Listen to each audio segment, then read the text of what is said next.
तो ये सारा एक काम बिगड़ा पड़ा पुण्यात्मा इस तत्व ज्ञान के अभाव से। अब हम उस प्रसंग पर आते हैं कि जिसके अंदर ये कहा गया है इसी पवित्र पुराण में कि ब्रह्मा और विष्णु तुम भगवान नहीं हो, यू आर नॉट गॉड। देखिए अब हम आगे हैं 17 पृष्ठ पे और विद्वेश्वर संहिता भाग 1 अध्याय 9। ये वही प्रसंग यहां तक चल रहा। नंदीकेश्वर बोले इस प्रकार भगवान ने उन नम्र हुए। अब क्या हुआ कि उन दोनों के बीच में,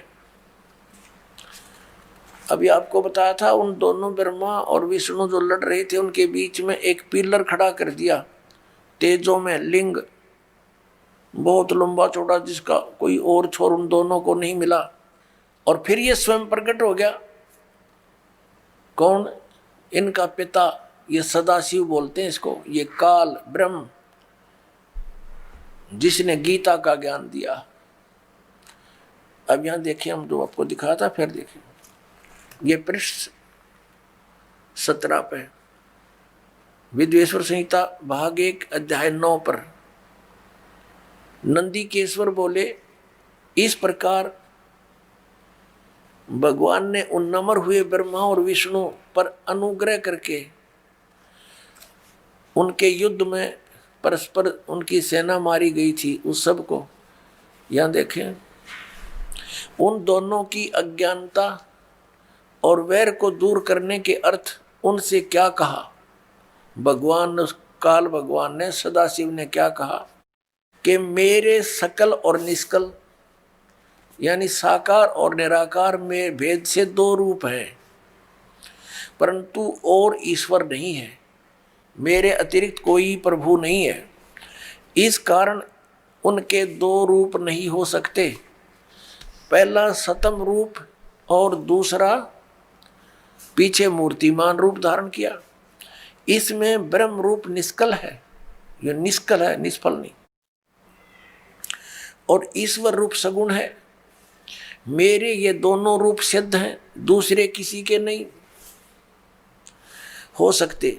इस कारण तुम दोनों को अथवा दूसरों को ईश्वर तव की प्राप्ति नहीं हो सकती।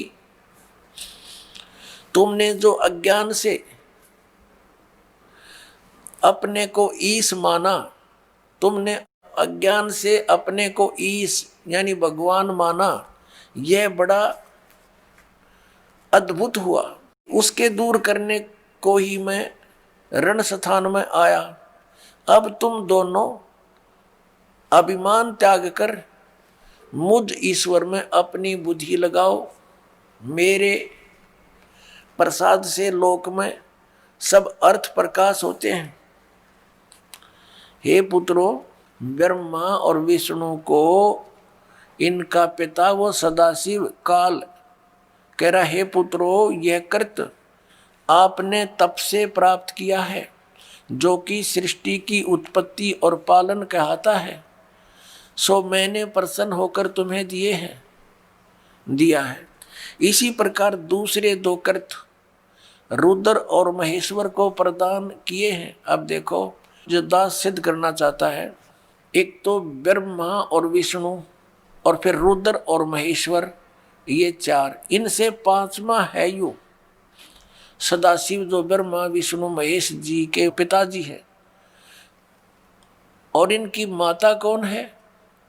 वो दुर्गा है। अब देखिएगा ये आदि शंकराचार्य जी द्वारा लिखे गए 5 ग्रंथों का एक समूह है। इसका नाम लिखा है शांकर पंचम। ये है 135 पृष्ठ, नीचे इसके प्रश्न नंबर संख्या रखिए। 135 पृष्ठ पे क्या लिखा है? ये आदि शंकराचार्य के द्वारा बोले गए श्लोक और लिखे गए लिपिबद्ध किए गए। 29 नंबर श्लोक में कहा है कि सबसे बड़ा पशु कौन है?